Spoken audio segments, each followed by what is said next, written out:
morning. In this class, I'm going to take into account the topic single entry. Okay, up to now, I told you about double entry system and what is the single entry system. We are going to deal. Of course, I have raised this topic before, but thing is, I want to go through this in a detailed manner. When you go for double entry system, the principle of double entry system is every debit will have a corresponding credit and every credit will have a corresponding debit. That is the principle. And double entry system which will be followed by the establishments who have permanent existence. And when we go for single entry system, those people who are not having the permanent existence and who they want to know profit amount very quickly, very easily and very quickly, those people only they will follow this single entry system. In single entry system, we'll come across mainly personal accounts and cash account. We won't come across any real accounts or nominal accounts at anywhere. And we will enter the transactions at one place only. We won't follow this. Okay, we won't go for the preparation of big ledgers, cash books, all those things. There is no necessity because they want to the people who want to follow this single entry system they will have limited the time they want to know the profit amount or loss amount in a very limited time or short time. That's why they'll go for this single entry system. And the single entry system, it is also known as accounts of incomplete records. It is also known as accounts of incomplete records because we won't maintain any records. And the people who follow the single entry system, they won't be stable at one place. They'll go from one place to another place, another place to another place, like that. They'll just go. And even though they are stable, they are very minute business organizations. They are very small business concerns. And when the nature is very small and when they are doing the business in small quantities, small amounts, naturally they will have the anxiety to know the profit amount or loss amount, whatever it may be, very quickly and very easily. Okay, so that's why they don't want to maintain so many books like how we come across in double entry system. That's why this single entry system, it is also known as accounts of incomplete records. Okay, so like this you'll come across. Okay, okay. Just I'm going to give you some things that is definitions of this. Okay, whatever it may be, you can take. The term single entry is used to define the method of maintaining accounts which does not follow the principle of double entry system. I told you. Okay, it is also known as accounts from incomplete records. Okay, and some people they'll call that thing is as defective or incomplete double entry system.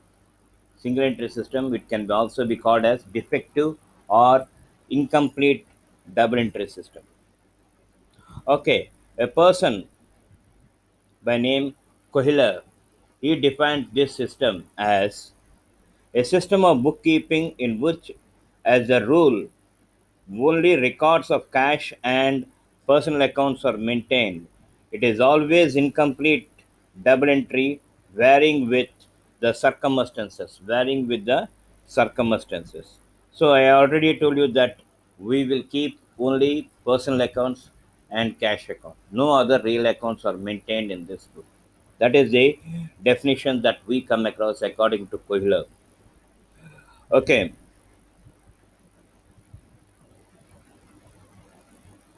Now, what are the features of single entry? Only cash book and personal accounts of customers and suppliers are maintained. This is the first feature. Real and nominal accounts are not kept. The second one. It is not governed by any definite rule of maintenance of accounts. It lacks uniformity. And the fourth one, it is not possible to prepare trial balance, trading and profit and loss account and balance sheet on the basis of accounts maintained under this method. Okay, these are the features of single entry system. And this single entry system is also having some limitations. What are the limitations that we come across? The limitations are trial balance cannot be prepared, hence arithmetical accuracy of the accounts cannot be checked. In the absence of real and nominal accounts, trading and profit and loss account and balance sheet cannot be prepared. As complete records are not kept, there is considerable scope for fraud and misappropriation. Accounts maintained by single entry system are generally not accepted by sales tax department, income tax department and court. On the basis of the records maintained under single entry system, it is not possible to raise loan from banks and financial institutions. These people they cannot go for any loan to any financial organization or bank.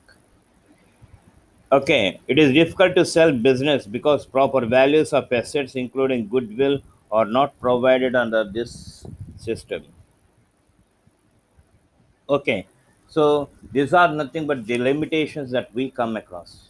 And what are the differences that we come across between single entry system and double entry system?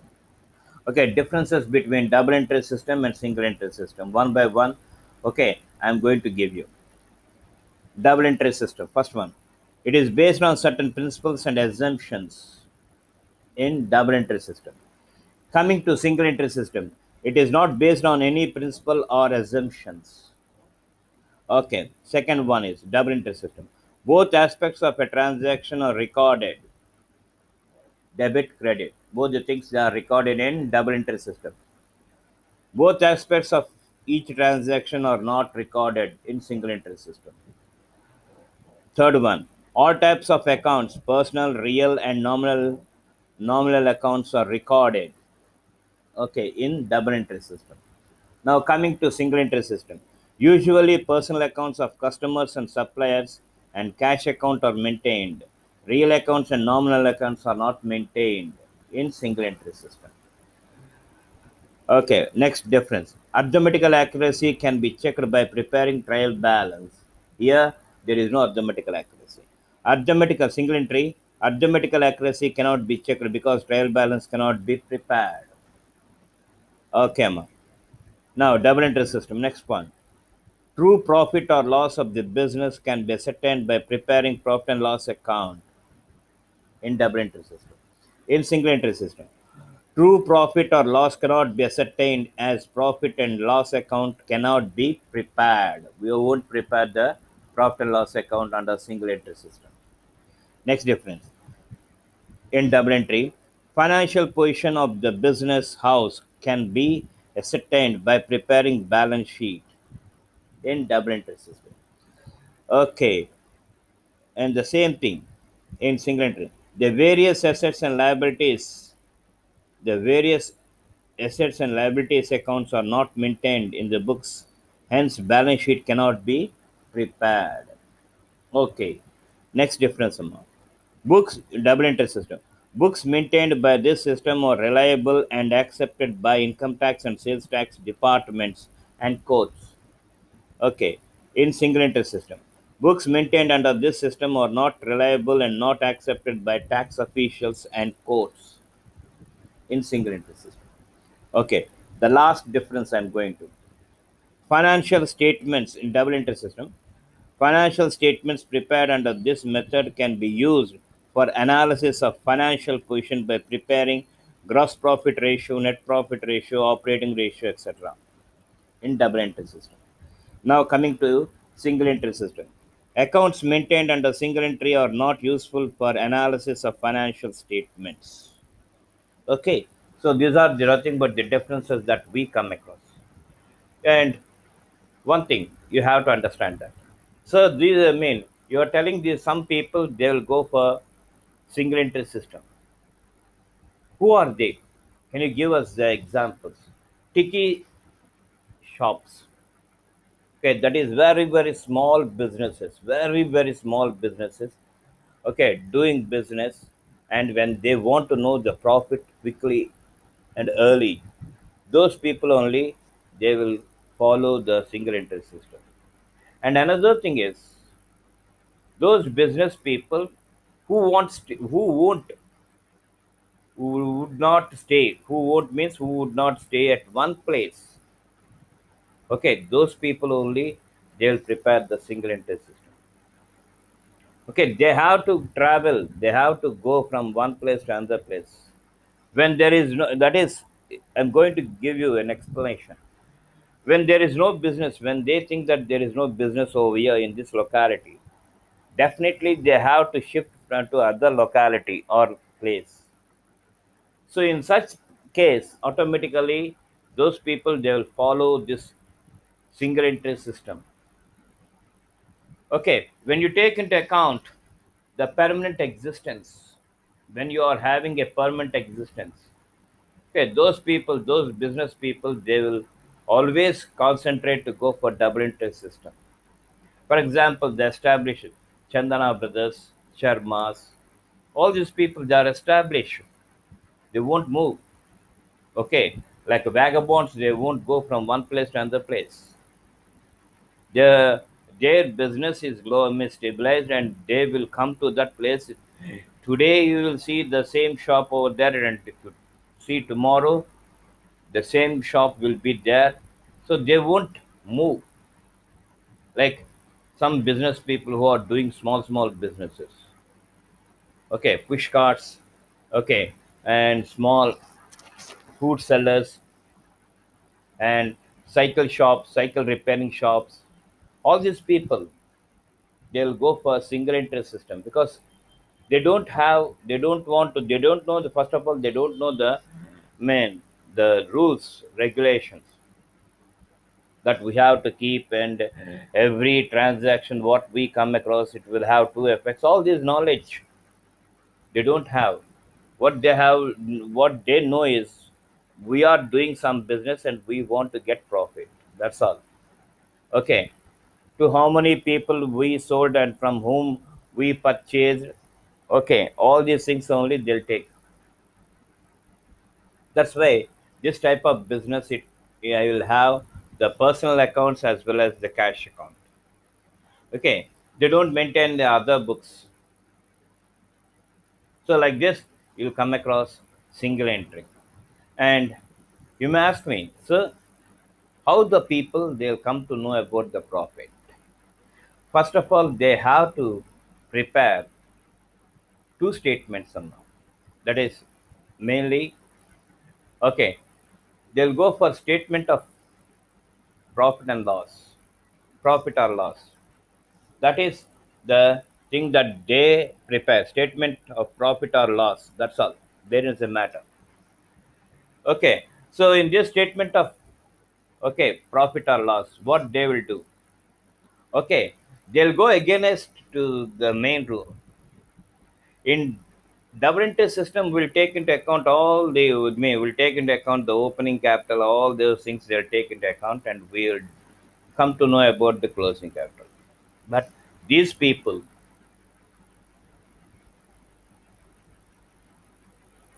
sorry, these people, they'll go in a reverse manner.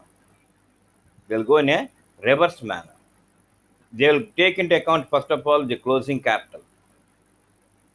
Okay, okay, whatever it may be, the closing capital they'll take into account, and to that they'll add the drawings. They'll add the drawings, whatever it may be, the amount that they are drawing during the period.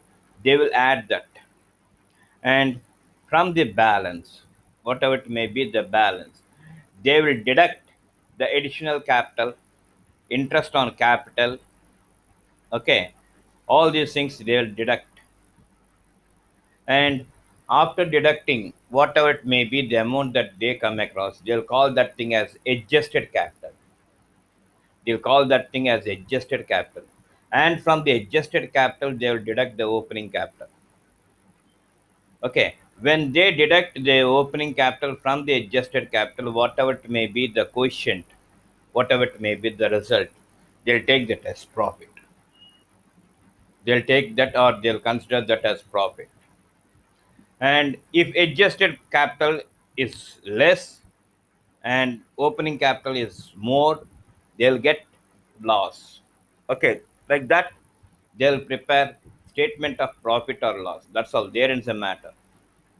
They won't go for other things. Okay, okay. The next thing is sometimes, okay, we won't come across the opening capital or closing capital. In order to know the opening capital or in order to know the closing capital, they will prepare statement of affairs.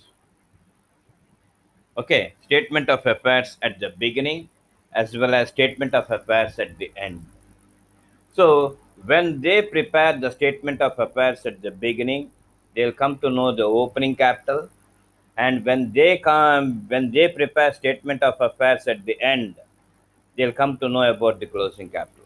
Then only they'll go for statement of profit or loss. So total three statements only you'll come across in this. Okay, single entry or accounts of incomplete records. Okay, statement opening statement of affairs, closing statement of affairs, and statement of profit or loss.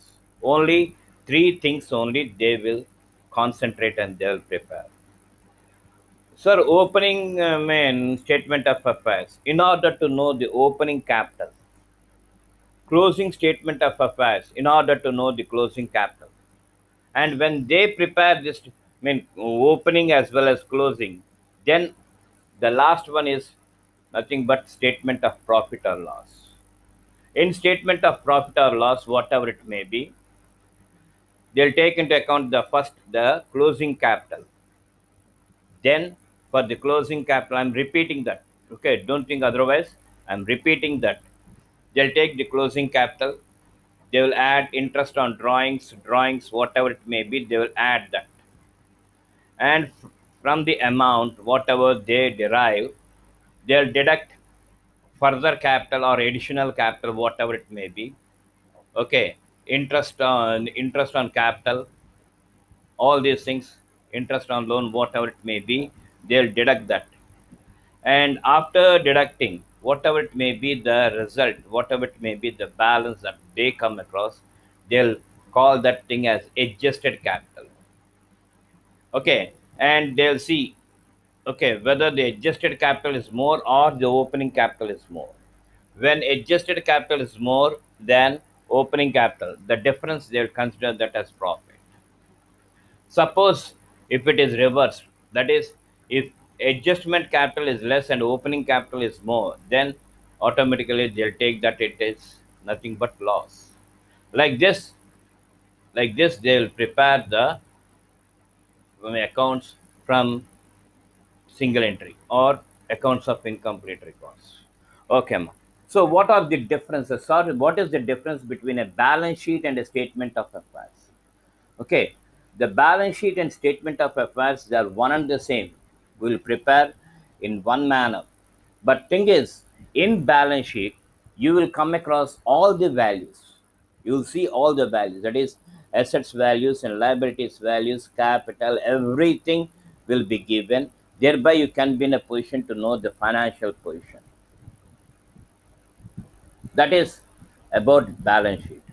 When we go for statement of affairs, okay, you will have the assets and liabilities, but you won't have the capital. That is, in order to find out the missing item, in order to find out any missing item, whether it may be a liability or an asset or capital, whatever it may be, in order to locate or in order to find out the missing item, they will prepare the statement of affairs. But one thing you have to keep in mind is both are one and the same. They'll be prepared in the same manner. They don't prepare in a different manner. But thing is, one thing, balance sheet is prepared when all the items are there. That is, assets, liabilities, capital, when they are there, automatically they will prepare the balance sheet. And statement of affairs, if any of the item, whether it may be assets or liabilities or capital, they are missing, when they are missing, in order to find out the missing value, they will prepare the statement of affairs. That is the thing that we will come across. Okay, if you come across the, if you want to know the differences of balance sheet and statement of affairs, take down. Balance sheet. Balance sheet is prepared with balances extracted from ledger balances maintained under the double entry system. Okay, what about statement of affairs? Statement of affairs is a statement of the assets and liabilities prepared from incomplete records and other sources of information. Okay, second difference is balance sheet is prepared on the basis of accepted principles of accountancy, hence it is accurate and reliable. Now, coming to statement of affairs, it is not prepared on any systematic basis. It is only an estimate of the financial position, hence it is not accurate and reliable. Now, third difference of balance sheet. The aim of balance sheet is to show true financial position of a business. Okay, about statement of affairs. Statement of affairs has three purposes. Three purposes. First one, to know the financial position.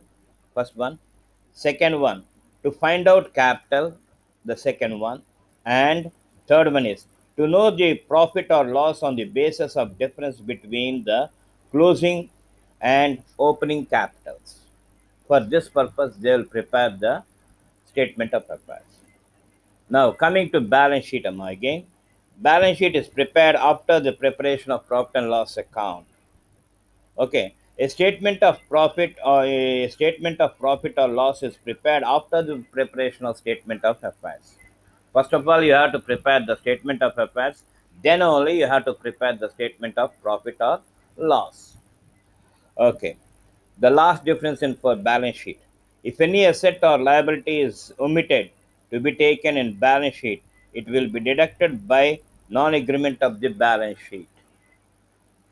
Okay, regarding the balance sheet.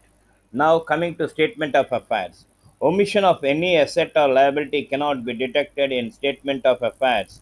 It gets adjusted in capital, which is a balancing figure.